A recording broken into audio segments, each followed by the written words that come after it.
had the ultimate weapon of all time in the atomic bomb. We had the delivering material in the B-29. And we could have disarmed the world at that time without firing a shot. I don't think Russia would have said anything, or any of the other companies, and would have said a word. We could have disarmed the world, and we should have disarmed the world, and everybody could have lived in peace. We wouldn't have had the struggles that we got going today if we had done so. Well, we think there's a big gap in the country right now of educating the younger people to know what this country is all about, to teach them some degree of patriotism and nationalism, and help them to realize that this country is going down the drink towards socialism way too fast for most of us old-timers. We're doing the best we can here to convince people that the United States is a country, a great country, and that it's worth saving, that we shouldn't apologize to anybody in the world for what we are or what we've been, and that we once again should become the great nation that we used to be. When God created the Garden of Eden, he was only rehearsing for Texas. The cattle are fatter, the grass is greener, and its inhabitants are immune from self-doubt. Their confidence comes from a wealth that even extends to his and her private oil wells. Down here in the Rio Grande Valley, therefore, and specifically in the town of Harlingen, the need to defend its bounties against such pernicious influences as liberal presidents or Soviet communism is more apparent than it would be, say, in Glasgow. This is only one of the reasons why Texas has its own private air force.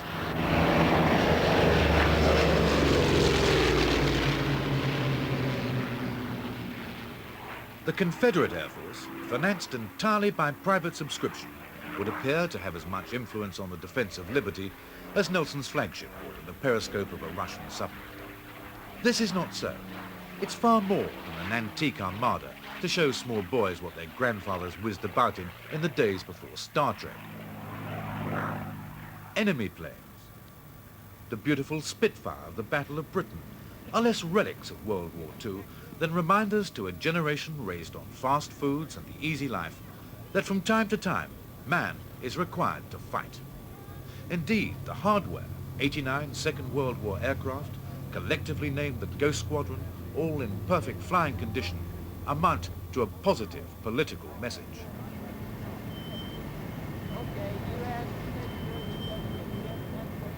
The Confederate Air Force claims to be the 15th largest air arm in the world. Only Texas, the Texas of JR and ranches bigger than Wales, could have conceived it. Only Texas could have founded an air force in which the newest recruit is accorded the rank of colonel.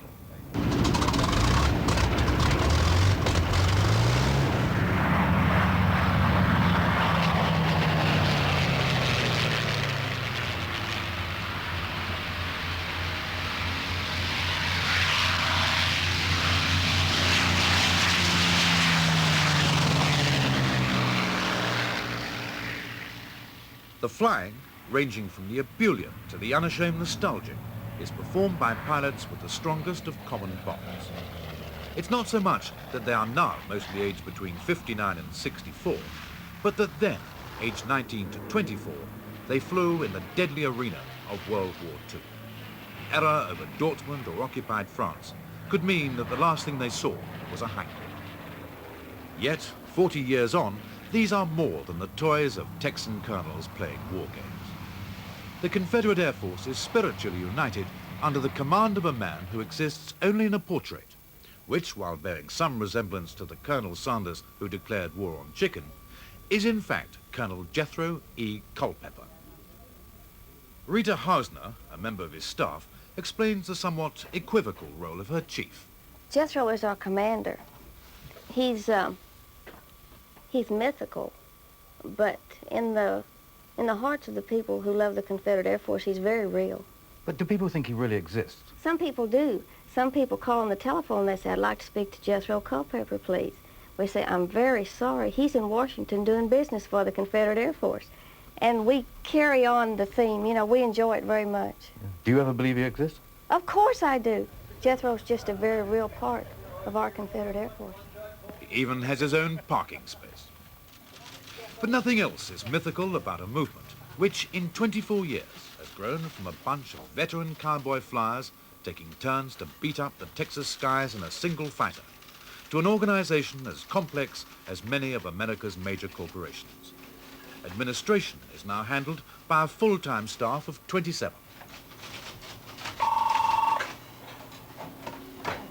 Good afternoon, Confederate Air Force.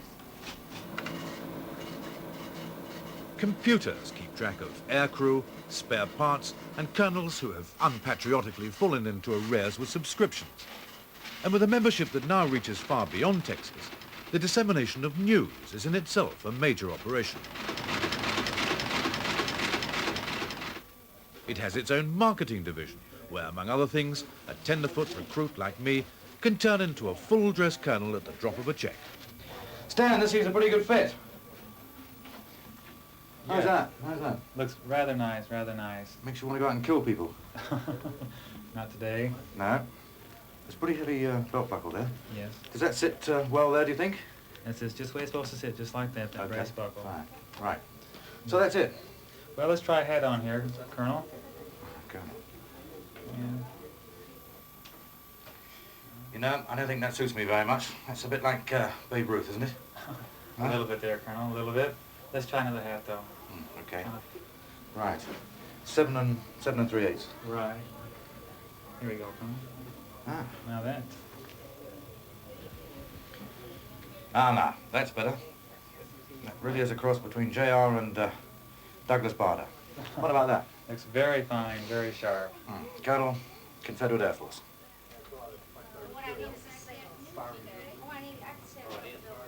Is that a new uniform? That is a new uniform. How do I look? You look great. Welcome to the Confederate Air Force, Colonel. Thank you, Colonel. Thank you, sir. For what you'd probably be arrested for wearing in London attracts here not a second glance. And it's a fairly economic way of rising from civilian reporter to full colonel in one afternoon. Membership £60, uniform £95. But more significant, perhaps, is the fact that a uniform not only makes you look different, it makes you feel different, too.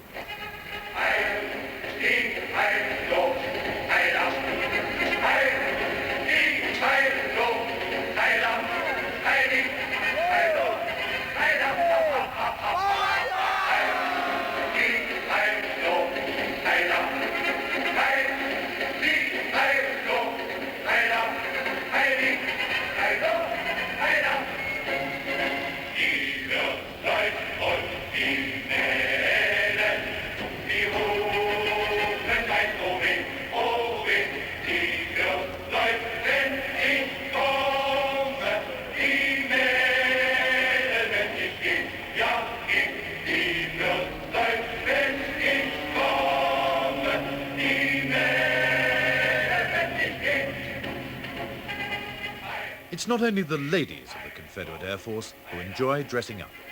You'll meet carefree American kamikaze pilots discussing their pensions, and colonels with as many badges all over them as the late Field Marshal Goering.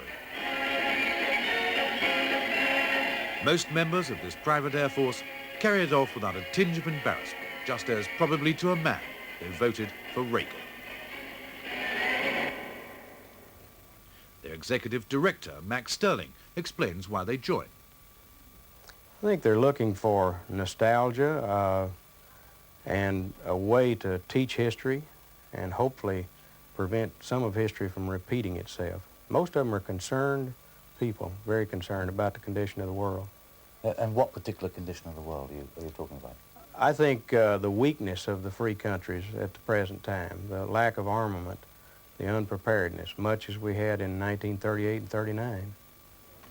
Shame at America's unpreparedness, not to mention the bungled mission to snatch its own kith and kin out of Iran, gave the Confederate Air Force fresh appeal. At this ceremony alone, more than 900 new colonels were commissioned to bring its membership up to 7,000. Colonel Ernie Ford will give you the charge, and I will give you the oath. Colonel Ford. Duly authorized colonels of the Confederate Air Force have assembled here for the purpose of commissioning those who have met the requirements for membership. we charge you to always respect and promote the serious and patriotic objectives of the Confederate Air Force and never to look upon it as purely a pleasure group. The aircraft of the Confederate Air Force represent an era in which military aviation strength helped to keep our nation free.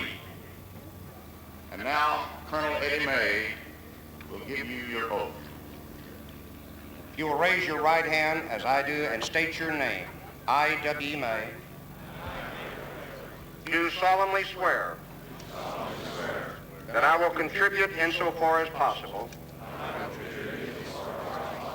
of my time and talents in working to attain the objectives of the Confederate Air Force. I will reflect credit upon this organization, and I will bear true faith and allegiance to my country. It's almost impossible now under the liberal laws that have been passed about checking people's background, asking questions on applications. There's so many things that you can't ask a person now under penalty of law, and you can't investigate into the background because of the Privacy Acts. It's virtually impossible to check everyone. We try to take those people that are known by some other member so that we do know that their motives are good motives.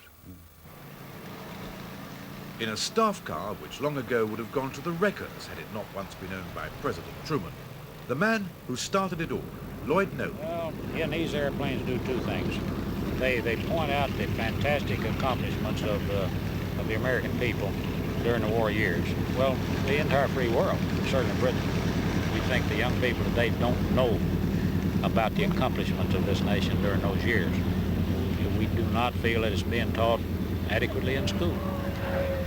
We think that's important. The second thing is that we feel that the situation today is very similar in many ways to 1940 and 41. To know Texas at all is to be aware that old Rebel Field is the home address of a man prepared to shoot the legs off some bailiffs, most bureaucrats, and all communists waving either red or white flags. Lloyd Nolan, a quiet and intensely polite widower, denies harbouring any personal political ambitions, but he's justifiably proud that he started flying at the quite illegal age of 15.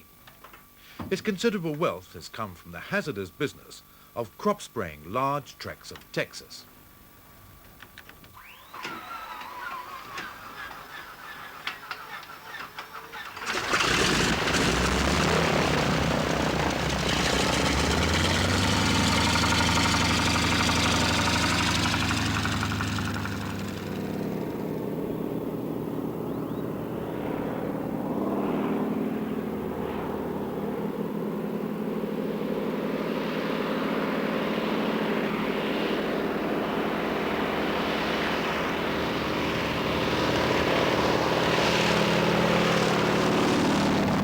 How did the Confederate Air Force come about? Probably because I spent the war in the training command and didn't get to fly the high-speed combat airplanes. And as soon as the war was over, they began selling some of the combat airplanes as surplus. I bought one just to feel the power and the flying experiences that I'd missed during the war. So I'm really saying then there's a bit of a frustration here. I mean, you didn't fly in combat in the war, so you just started your own Air Force. Yeah, that's about what it amounts to. With planes well beyond the usual retirement age and spare parts taking on the value of rare antiques, keeping Lloyd Nolan's personal squadron airborne is a massive operation. The bullets, incidentally, are not reserved for shop stewards. Industrial disputes are unknown among a permanent maintenance staff of 14 engineers, backed up by a legion of volunteers who give up their annual vacations to come here and work. All the individual wires, we'll have to trace them out one at a time. So get these all tied in and we'll work on those. Tracy, it's going to be fun. The Confederate Air Force makes no mystery of its finances. Replacement engines are frequently outright gifts from major companies who sympathize with its aims. The thing we can do now is put the propeller cover on it. Every year, it costs £1 million to keep these planes in Texas airspace. More than a quarter of that comes in donations from people who believe that what America has lost under liberal administrations is the spirit enshrined in aircraft that fought to keep the world free.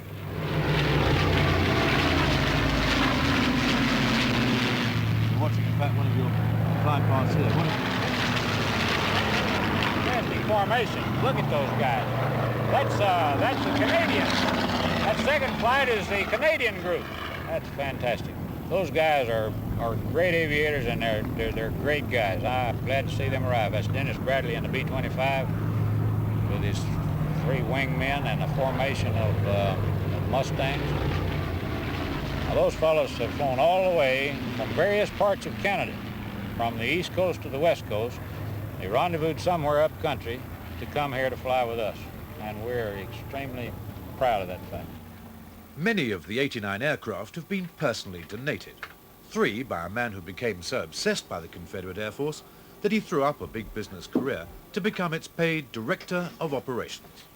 Bob Griffin learned about the CAF by chance. Well, a friend of mine brought me to an air show in 1968, I believe it was, and it was the most incredible experience I'd ever had. I joined the organization immediately and had to be a part of what was going on. I bought a Messerschmitt, a Spanish licensed production Messerschmitt, and went home and spent the next year restoring it and then donated it to the Confederate Air Force. They thought that was a heck of a good idea, so they said, well, you know, there's a couple of airplanes out in California that we might be able to acquire. So I went out and inspected the airplanes, and I wrote a check for those airplanes. The SPD is one of the 2. And restored those and donated those, and they said, right, well, there's a couple of more airplanes over here. And I said, wait a minute, fellas, this is my money, and there's a limit, you know. Ironically, in a symmetrical cemetery out in the Arizona desert, there was no limit to America's haste to scrap the survivors of the 300,000 planes it had built for war. In a remote graveyard in California, B-29 superfortresses were being used for target practice for missiles. The Confederate Air Force sent out a rescue mission after one of its members had, by sheer coincidence, spotted the derelict planes from the air. Outraged by what they saw as the willful obliteration of history, they sought permission to restore a single B-29. It had lain like a skeleton in the sands for 17 years. After a 9-week miracle of aeronautical engineering 1,700 miles from their workshops and an epic, if nerve-wracking flight, they nursed it home to Rebel Field, Texas, to become the flagship of their fleet.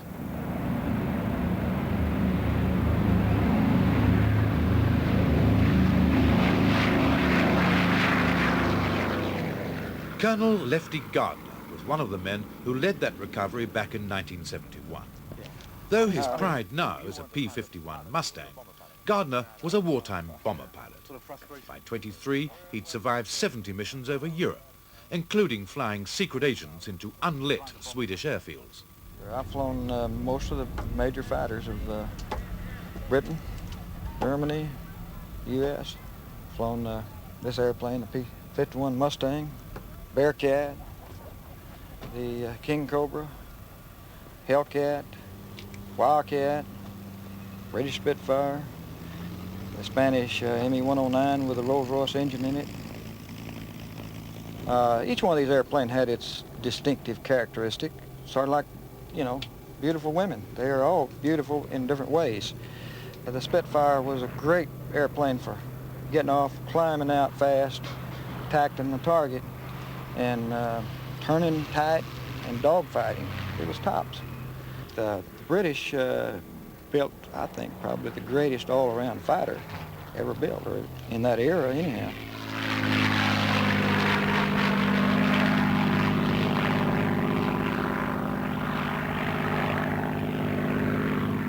You were comparing these marvelous fighters to women. If now in your life you had to choose between these fighters and women, who would win? Well, I can do more with the fighters now than I can the women, but I still like to admire the women from afar. While that may be open to dispute, flying pillion to Lefty Gardner is one of a lifetime's less boring experiences.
Being a Texan as well as a crop sprayer, Colonel Gardner naturally owns his own airfield.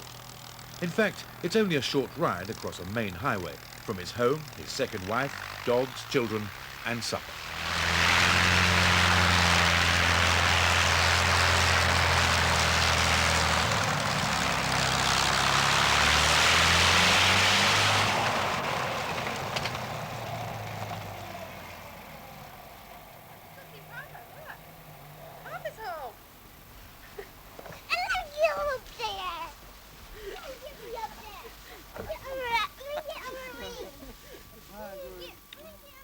How does Mrs. Gardner view the men who spend so much of the housekeeping on aviation fuel?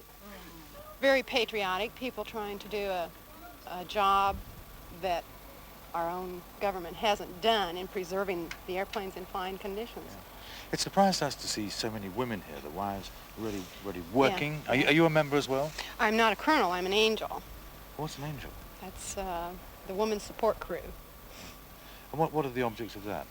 To support our husbands and the colonels in anything they need us to do. We may polish airplanes, we may pump gas, we sell tickets. Just wherever they need us, we're there. But there are, of course, wives, and not all of them accept being married to a man and a 2,000 horsepower engine. Some take it very well, some don't. I remember my last wife once said, it's either you or the CAF, and I looked her right in the eye and said, don't force me to make that decision. So she did, and I'm here single. You say your last wife, that implies there was one before that? There was one before that, too. What happened there? She found the CAF a bit demanding also.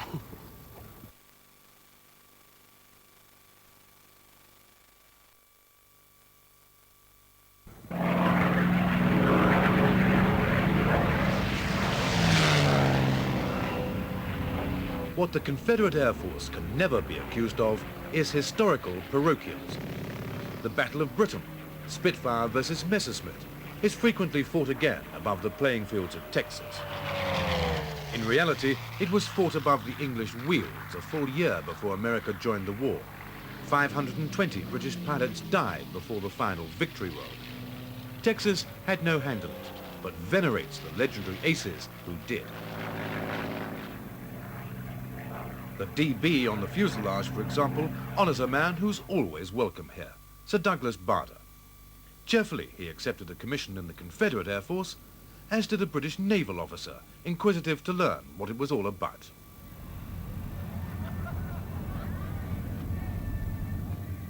Uncle came too, to become Colonel, the Lord Louis Mountbatten, CAF.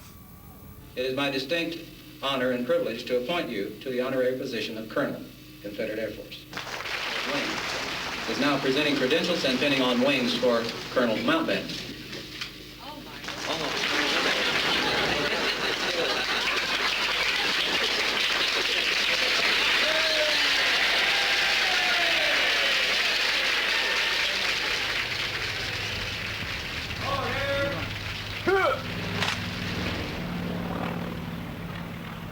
Heroes arrive by the hour, sometimes incongruously.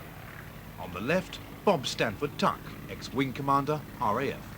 On the right, Adolf Gallant, ex-general, Luftwaffe. In 1940, they spent 4 months assiduously trying to kill one another.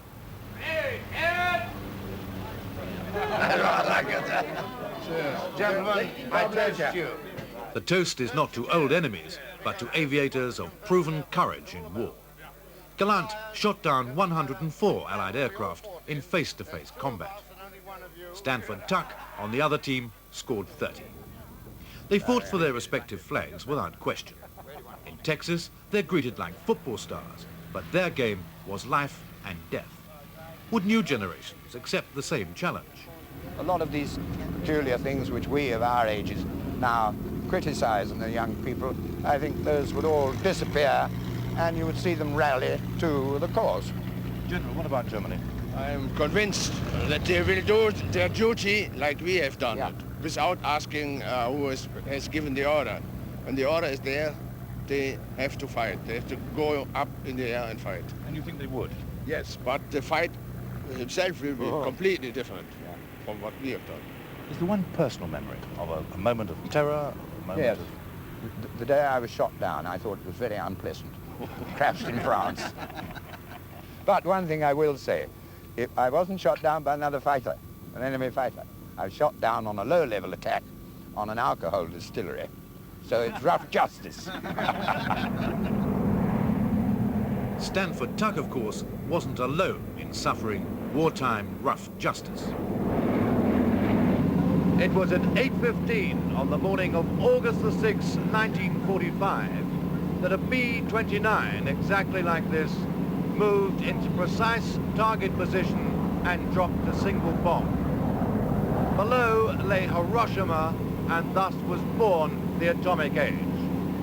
The man who commanded that mission was Paul Tibbets, and now, 35 years later, as a member of the Confederate Air Force, he's still at the controls.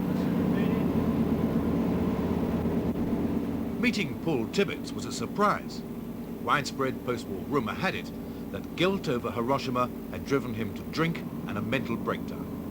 In fact, he rose serenely to the rank of Air Force Major General, retired, and is now the rich and avuncular president of a jet charter firm. I had worked with the airplane, the bomb, and the people for 10.5 months. My main concern was, will the thing work like it's supposed to work? Will we make mistakes? Will we overlook something? Those were the things that were on my mind, and it was climaxed by the 50 seconds that it took that weapon to leave the airplane and then explode. That was probably the longest time period of my whole life, waiting for that thing to go off. When it did, I felt a relief. I felt a relief because of the fact it told me that we had been successful. When we saw what had happened, it really staggered our imagination because we didn't have the ability to imagine what would take place with an explosion of that type. There's been a lot of things written and said about what different members of the crew said in the airplane, but I can assure you there wasn't very much said. It was kind of a stunned silence when we took a look. Have you ever lost a moment's sleep over it? I have never lost a moment's sleep. Now, that doesn't mean to say that I'm heartless, that I'm cruel, or anything like that. It has nothing to do with that. But I'll tell you one thing, there's no question about it. If you turn the clock back and give me all the same circumstances, or if you could give me the same set of circumstances in 1980 that we had in 1945, I'd do the same thing. With waxworks that look as if their last assignment was modelling beachwear, even Hitler gives the impression he's coming from lunch at the Rotary Club, the Confederate Air Force has a museum that again pays tribute to Britain for at least keeping the war going until Texas joined in. Nostalgia, a strong emotion if you live to enjoy it, is also heavy in the Ghost Squadron's Flying Museum. Its most arresting features are the painted mascots cut from the noses of wartime bombers.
On the eve of Air Show, the Confederate Air Force's annual open day, there's a party where you'd expect to see JR and all the Ewings at the home of Colonel Ed May, an insurance broker affectionately known as the Mouth of the South.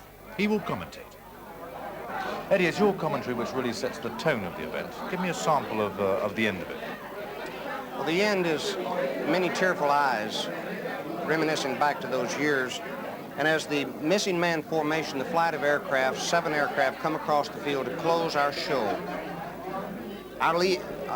to the background music of America the Beautiful, the P-38 leaving the vacant slot in the formation, reminding us all of those brave men who never came back from that last mission, where they paid the supreme sacrifice. Those men that loved and were loved and saw dawn and felt sunset glow. Those men who loved life the same as we, but yet laid it on the altar of freedom. And as we salute these men, may God bless America. What sort of emotion does that create? Very, very nostalgic and very, very emotional among the men who remember World War II and among the people who have read in history books about World War II. How do they react? Very emotional, extremely emotional.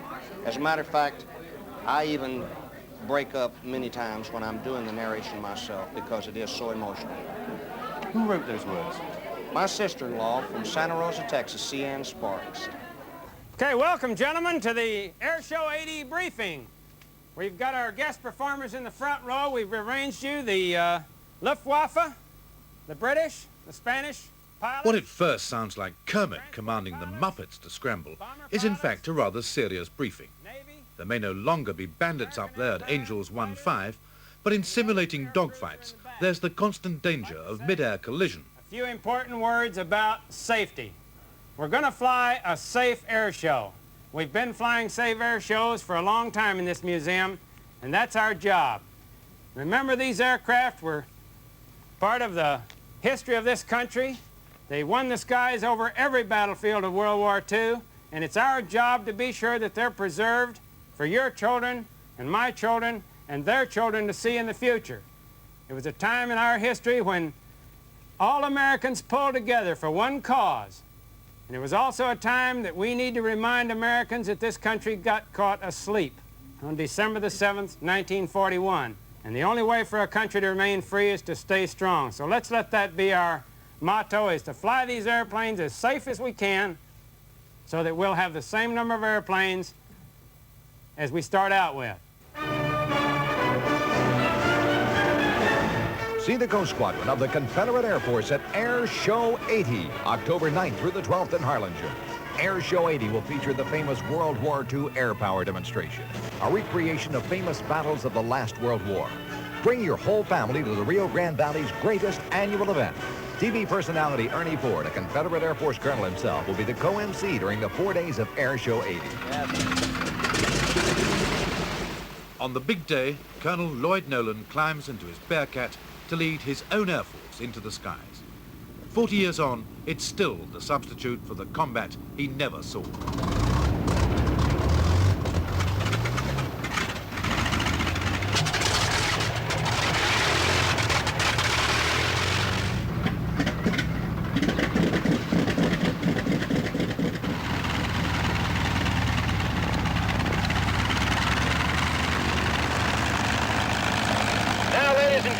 Confederate Air Show 80 is underway. Rebel Control has control of Rebel Field. It's my pleasure at this time to introduce the man we know affectionately around the CAF as the Mouth of the South, the voice of the Confederate Air Force, Colonel Eddie May. Thank you, Ray Norton, and thank you, ladies and gentlemen, and welcome to Air Show 80. We're very proud that you're here, and I know that you're going to enjoy it. What is going on here? Ernie, we've got an awful lot of airplanes coming. This field is closed. This base is closed. Somebody get a hold of the tower and tell them this base is closed. We have a... That's where that Japanese... That's where they coming from. That's an attack. That's an attack, yes. It really, this base is under attack.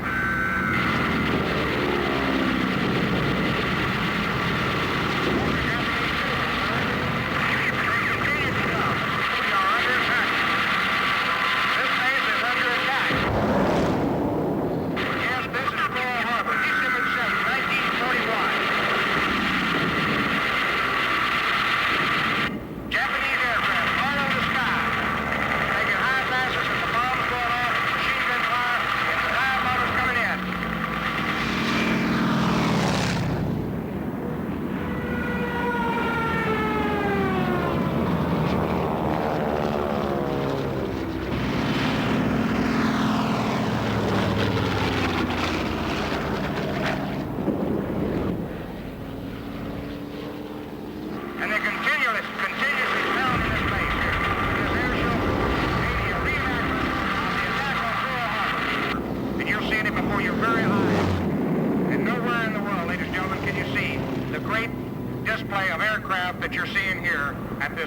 of air show. And high overhead, we've got a hit. The Japanese Zero has been hit by the Curtis P-40 Warhawk that got off the ground just a moment ago. Trailing smoke through the skies, you can remember that day, December the 7th, 1941, ladies and gentlemen. And the Boeing B-17 Flying Fortress trying to make it back in, trailing smoke. Wait a minute, somebody get a hold of something. We've only got one gear on the B-17. There's only one gear down on the B-17. Call the tower. Somebody shoot a flare.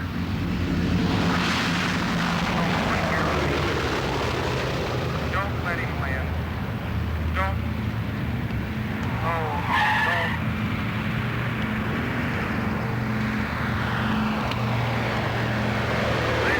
There's a man that knows how to fly an airplane. Yes, one gear on the B-17. That demonstrates how many of our airmen lost their lives. The aircraft under the controls of Colonel Van Skiles from Houston, Texas, was totally in control at all times. I think you're looking at the last airplanes of an era. The combat aircraft of today, the man in the aircraft is part of a system. It's almost as if he plugs himself into the little black boxes in the aircraft. These airplanes, the men went to war. They flew the airplane. They were stick and rudder men. They were actually in control of the situation. Not so much so anymore. America itself, of course, was also out of control in 1941. It was then it launched the greatest industrial offensive in the history of threatened man. In 4 years, more than 250,000 planes like these lifted off from drawing boards to win the world's skies. These and the veterans who fly them are all that now remain.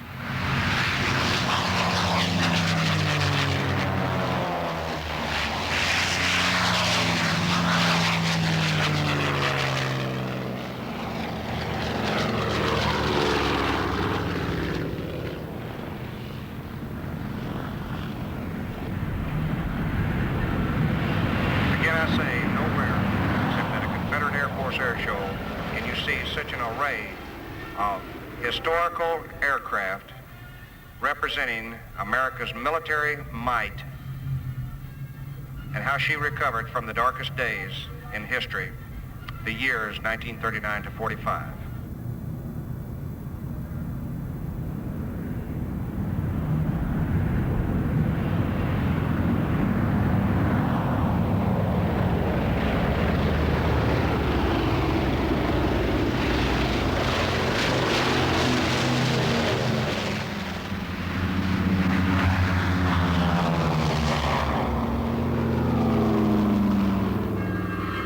We came to the fateful day, August 6, 1945, at 8:15 a.m.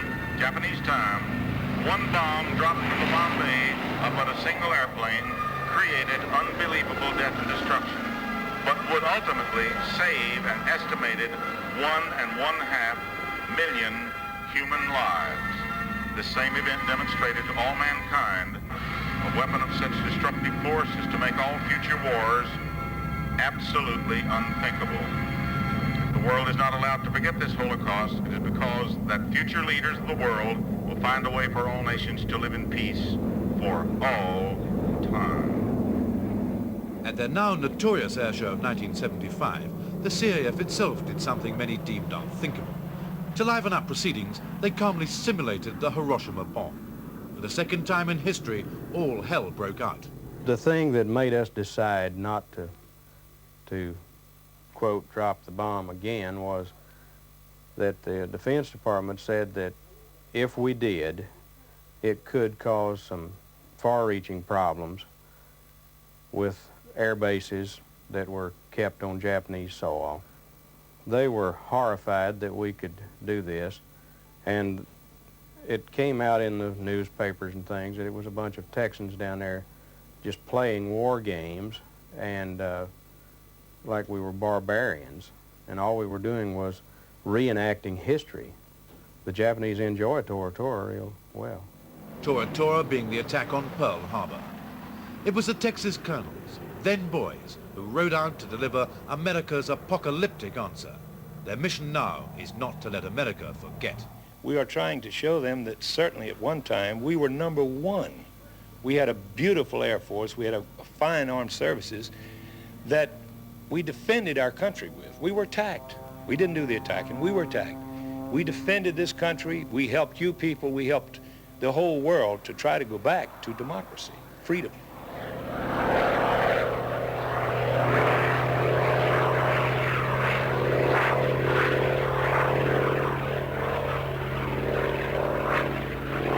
I have had the opportunity to talk to some military men who have had the top-level military briefings. They know our position today militarily. They know the general condition of all of our allies, and they are worried. And when they become worried and even frightened, then I feel like it's our turn to become worried.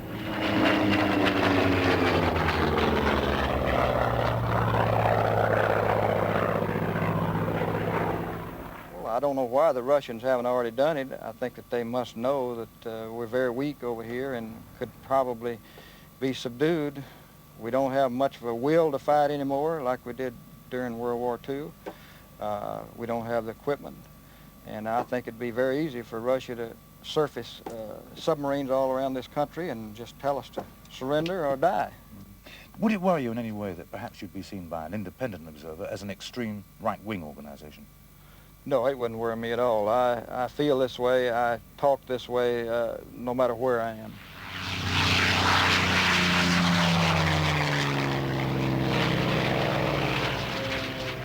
We're trying to restore the patriotism of God, the country, and apple pie back to the United States and the youth in this country. That's right. There's a ghostly squadron standing down beside the Rio Grande.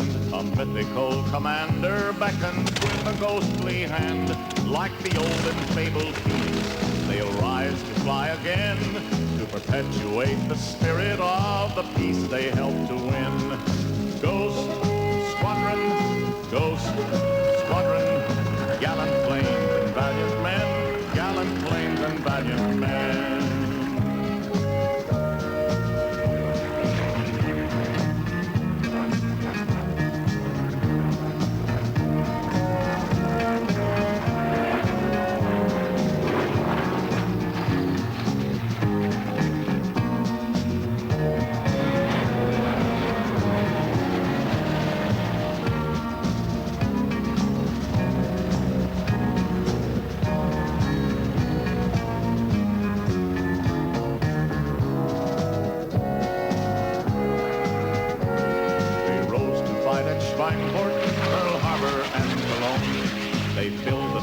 Of Britain, Ploesti and Bastogne, they bore intrepid airmen across embattled skies.